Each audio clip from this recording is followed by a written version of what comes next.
Let's get excited about love when this happens. We're going to dive into this conversation today. Whether you're a man or woman, every human wants love, and yet they're confused, scared, and even broken, just like I was. And quite frankly, it took me almost 20 years of what feels like beating my head up against a wall to be in a space where I'm actually now in what I believe is the healthiest, secure relationship ever in my life.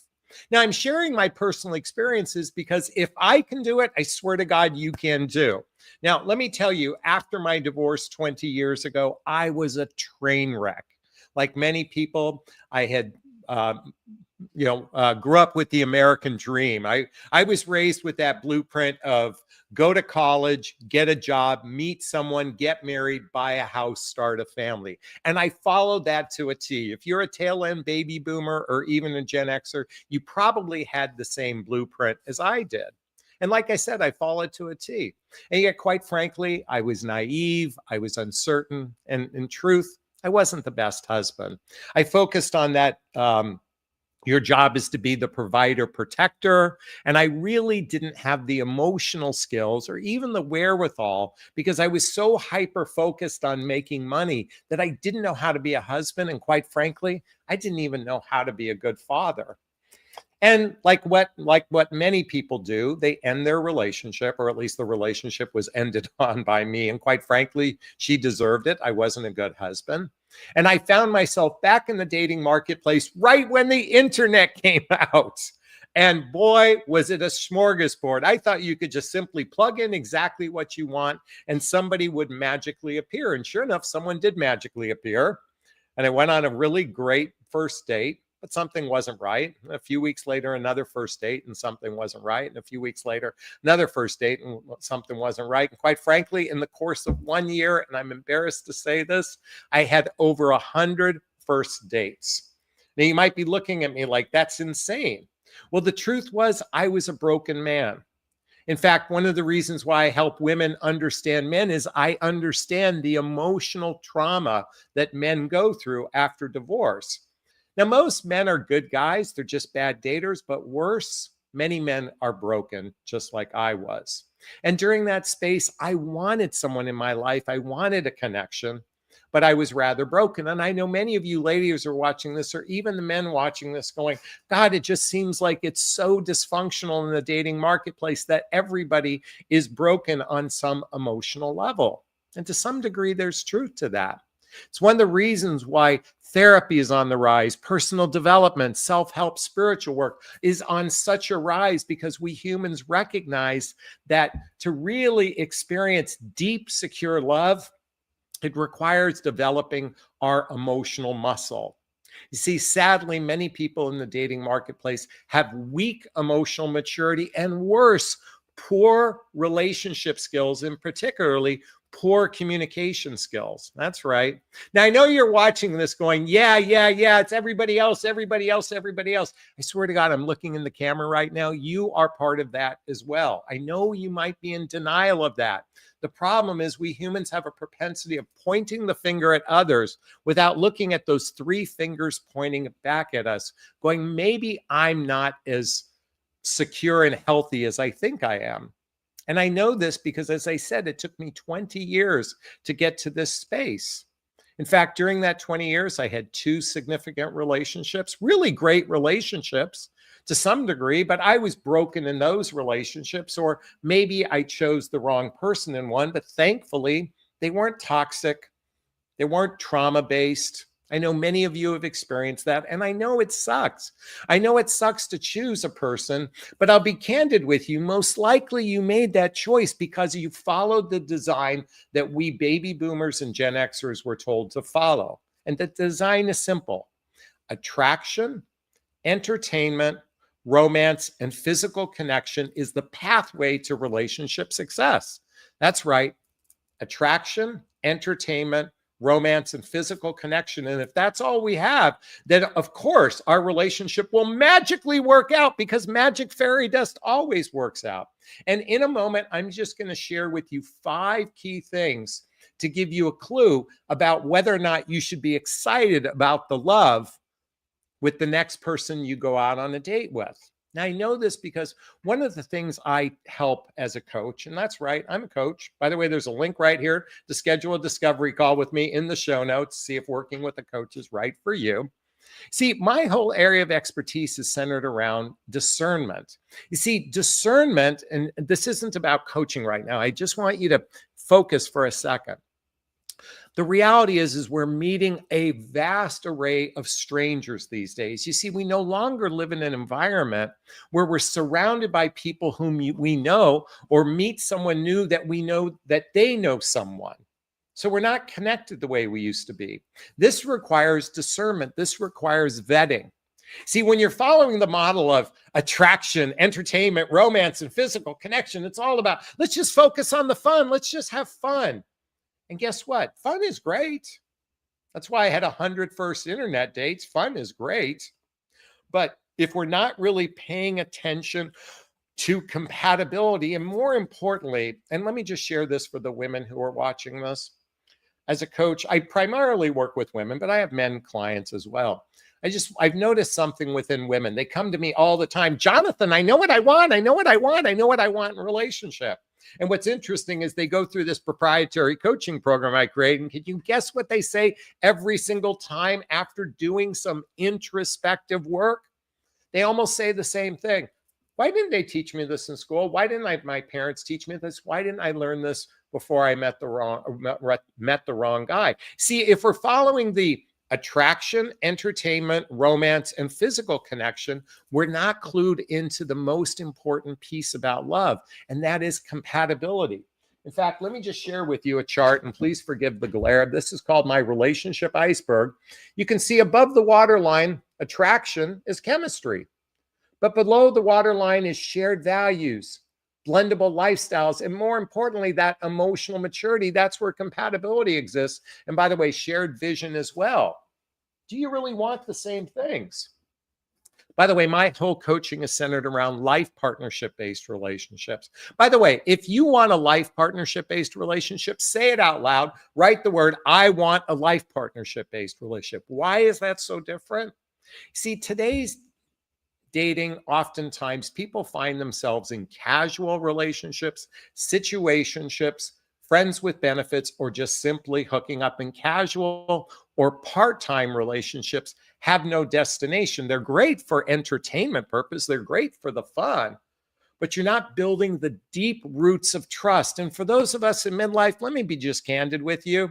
I'm 60, okay?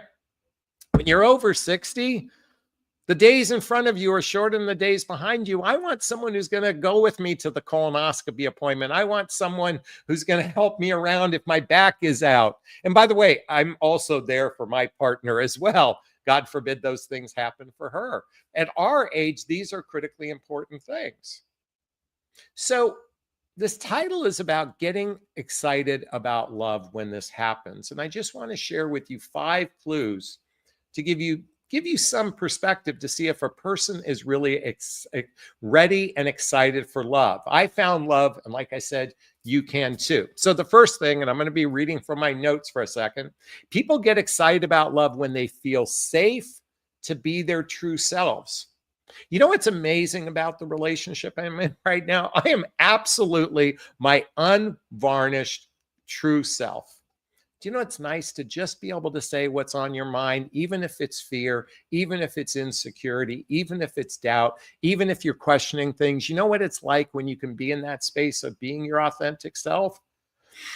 My God, you just get to relax. You just get to relax when you're with that person that gets you, that accepts you for who you are.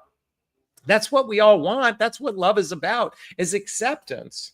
Now, again, this video isn't about how to get there. This is to determine if you're there. Folks, if you're currently in a relationship, whether it's 3 months or older, and if you don't feel safe to be your true self, then chances are this isn't going to turn into some sort of love. I know you all wish that magic fairy dust will fall from the ceiling and somehow change this person. If you stick it out, if you double down just a little bit more, that person will change. But if you don't feel like you can be your true self within the first 90 days, it's very rare that's going to turn into something other than maybe a transactional relationship. But I'm here to just talking about juicy, delicious, healthy, happy love.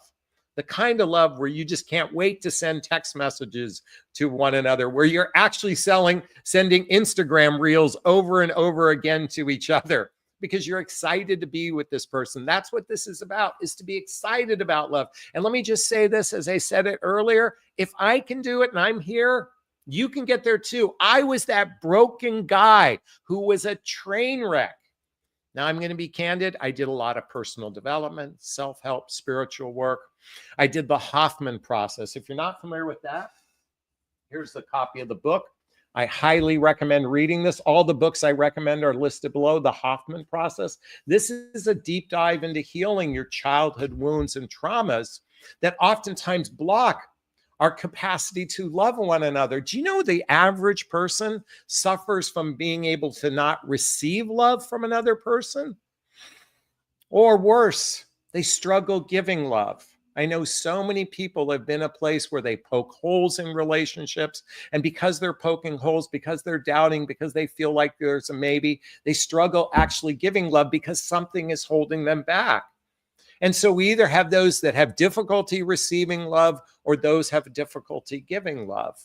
And when you're excited, when you truly feel like you can be yourself, where you feel safe, that's the first sign that you're going to get excited about this relationship. And like I said, it should happen within the first 3 months. And let me tell you why 3 months. But you're going, but Jonathan, I'm in a long distance relationship and we only talk on the phone 400,000 times a day. And we only get to see each other once every 6 weeks.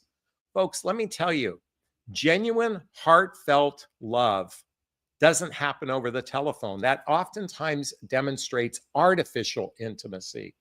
Deep love happens through social activities, hobbies, mutual interests, spending time with family and friends, traveling together, teamwork, building skills, both in your personal and professional life. You should be able to talk about your past with one another, where you're at in your relationship, and where this relationship is going. If you're afraid to be your true self, to even ask the questions where this relationship is going, chances are this isn't going to turn into love. Number 2, you have a deep friendship.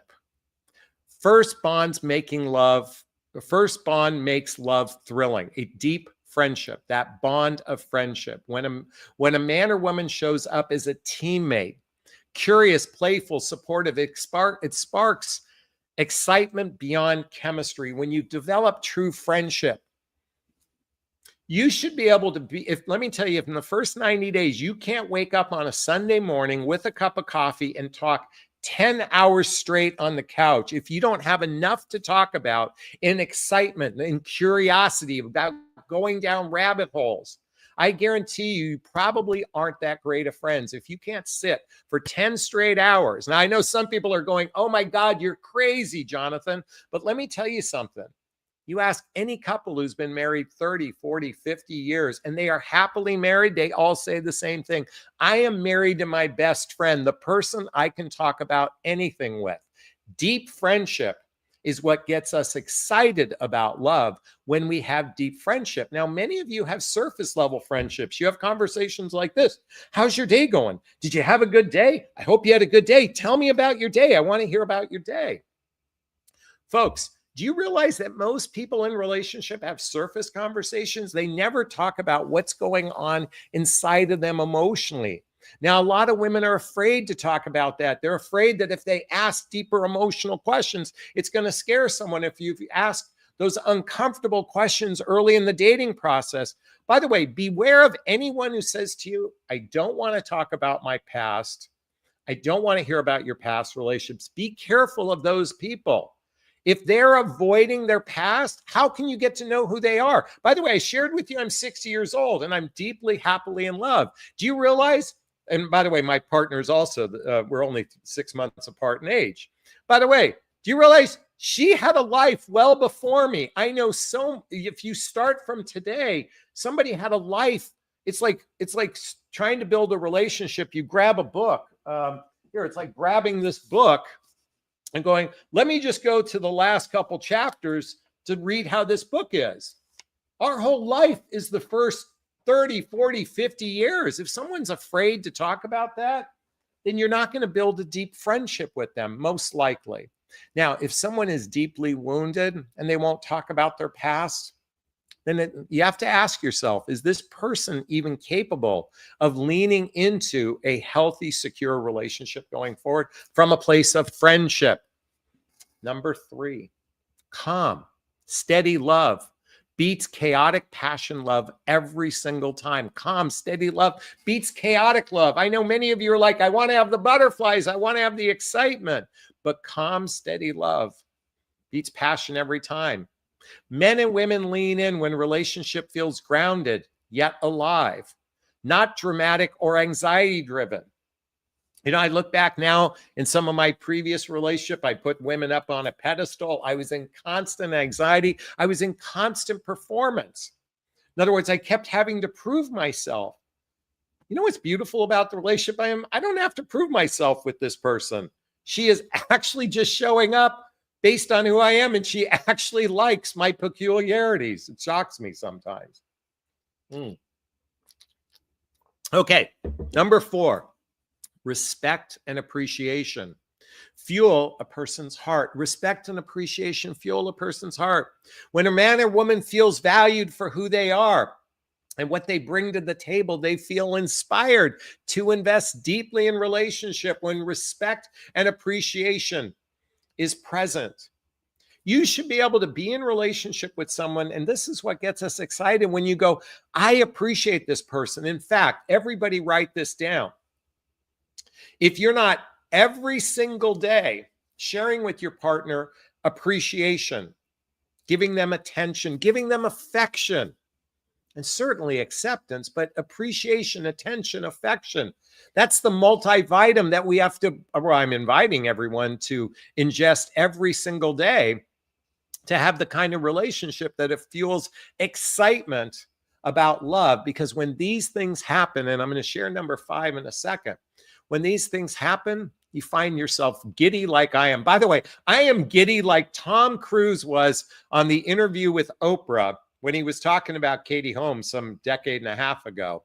That's how I feel right now. And this isn't lust. This isn't limerence. This is actual being with someone that I feel calm, that I respect, that I appreciate, that we have a deep friendship, and I can be my true self. And lastly, number 5, and this is so important, is choosing someone that shares growth and purpose instead of romance. You share growth and purpose instead of romance. When a couple builds something from a place of growth and purpose, for those of us in midlife, the hardest, by the way, for those of us who are younger, we oftentimes operate from a place of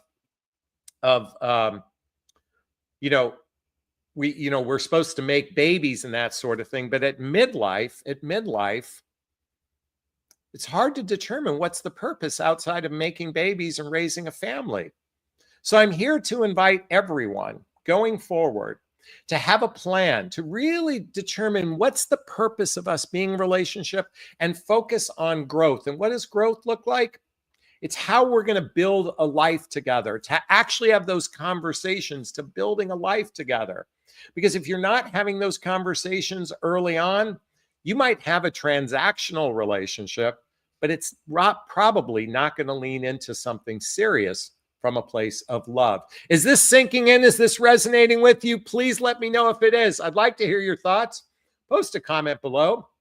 I do my best to read them all in the first 24 hours. As always, if you find value in my videos, please hit that like button. Please share this video. Please subscribe to my channel. Hit that notification bell so you can be notified of new videos. And if you want to connect with me directly, hey, there's links below. Schedule a discovery call with me to see if working with a coach is right for you. Join my group called Midlife Love Mastery. Get the books I recommend. Follow me on social media. And don't forget to get my dating vows as well.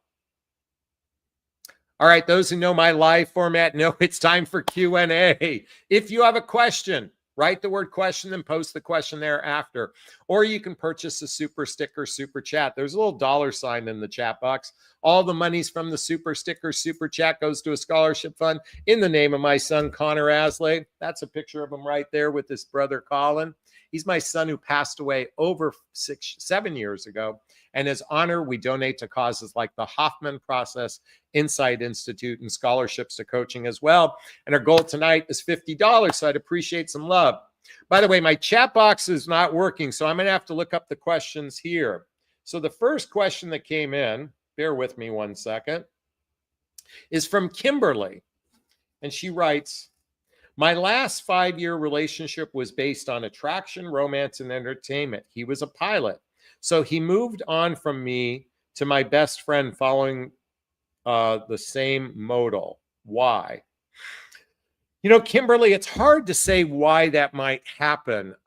You were together for 5 years. I mean, pilots are notorious at being, you know, a woman in every port kind of thing. I mean, they're notorious for that. I'm not suggesting that's what happened in this case, but they're certainly notorious for that. Something must have happened in your relationship that he felt a need to go somewhere else. Maybe there was challenges in your relationship. Again, it's hard for me to know the why.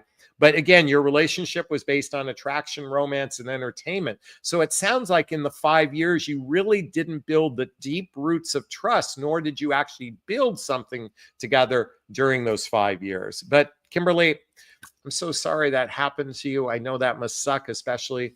My question for you, and I've seen you on my channel many of times, have you healed from the ending of this relationship? Have you forgiven this experience, and have you moved on? That would be my questions for you as well. Okay. I'm going to give you a big, gigantic Jonathan Bear hug, Kimberly. Thanks for the question. Trista writes the following. By the way, Gabriella says, hello, everyone. Trista writes the following. Any tips on how to help partners live their truth? Great question. How to help people live their truth? You know, being excuse my slurping, by the way, being introspective. I think to know your truth, you have to be able to know yourself. What I like about the book, The Hoffman Process, which I talked about earlier, this really gets into some nitty-gritty stuff about your childhood. And I think to get a sense of who you are, you have to know where you came from. So that would be the first thing I would be curious about, is have someone read this book to get a sense of who they are. To know thyself is to know what your fears, your insecurities, your negative patterns, your limiting beliefs, how your judgments affect, how your actions affect others, how your judgments can block love. These are some of the facets of self-awareness. Knowing your love attachment style. It requires a desire to be introspective and to look inward. That would be my invitation for you, Trista. But thanks for that question. I really appreciate it. All right. Angela says, hi, thanks so much. Seems like you're embarrassed and ashamed of, seems like they're embarrassed and ashamed of their truth. Okay. If someone, coming back to Trista, if someone has an embarrassing place in their life, it's going to be difficult for them to own their truth. They have to, by the way, anyone who, then by the way, your truth is again, your truth is your fears, your insecurities, your negative patterns, your judgments. And to know that requires being introspective. By the way, I have skeletons in my closet. There's things that I'm embarrassed about in my life. And doesn't make me a bad person. There's things that I don't want to talk about because I have shame and embarrassment around it. But I'm here to say healthy relationship is where you can talk about this stuff to your partner. That's what love is all about, a safe place to land. Not to be your therapist, but to effectively be someone you can talk about anything with. You don't have to talk about everything, but you can talk about anything with them. Okay, Trista? All right, Ariel has a question. If one of your past girlfriends, while you were broken after divorce, wanted to help you heal and helped you heal, do you think the relationship could have lasted long term? You know, when you enter into a relationship broken, And see, it's not someone's job to heal you. It's not someone's job to heal you. You can experience a lot of healing in relationships. Relationships are a great container to heal, but it's not someone's job to heal you. Does that mean now here's what happens for unconscious people. Once they have healed from it, they oftentimes want to become a bright, shiny penny to someone new. That does happen frequently, but it's not your job to heal someone. That's not to suggest a relationship can't be a container of healing. It can absolutely be that. But do you think relationship could have lasted long term? In my particular case, in both cases, we were misaligned with each other. See, our misalignment coupled with, well, at least in my first relationship, I was broken. My second relationship, I had done a lot of work to be in a good place. I just think we were misaligned with one another. When two people are misaligned, again, that attraction, entertainment, romance, physical connection can drive the bus, but it's not going to build the deep roots of trust unless you're in a space where you can be your true self, where you are really good friends, where you feel calm, where you, how did I say it earlier, respect and appreciate one another and have a growth-oriented relationship. Okay, Ariel, thanks for that question. Jane writes, in your last video, you said that your girlfriend is 6 years younger than you. Then a minute later, you said 6 months younger than you. Which is it? Oh, if I incorrectly said 6 years, I meant 6 months. So that was a faux pas in my previous relationship. She's 6 months younger than me. If I just made that, that's like a typo in my brain. So the real answer is, Jane, she's 6 months younger than me. Okay. I'm 7 years younger than mine. So shouldn't make a difference, but I know women criticize men for dating younger women. And I'm here to say my 3 relationships, my current relationships were 6 months apart. My previous relationships were with women older than me. Angela writes, your videos and advice are very good. Jonathan, I agree that a relationship without honesty about the past isn't a real relationship. I agree. If you can't talk about your past, which represents the bulk of your life, how can you get to know a person? You got to take them on face value on starting today and every action. I want to get a sense of someone's past. It's one of the reasons why you spend time with family and friends, to have a connection to their shared experiences of their past. It takes, to get to know someone, you have to know where they were. Like, how do you get to know someone if you don't know where they came from, both literally and figuratively? So good point. Kimberly says, thank you for the hug. I sort of moved on, but I believe that the man had a pattern. I take the blame of 40% in the first year of us being together when he choked me over his son having a meltdown. God, I'm sorry you chose to stay in a relationship with someone who has had a, quite frankly, a violent experience to choke you.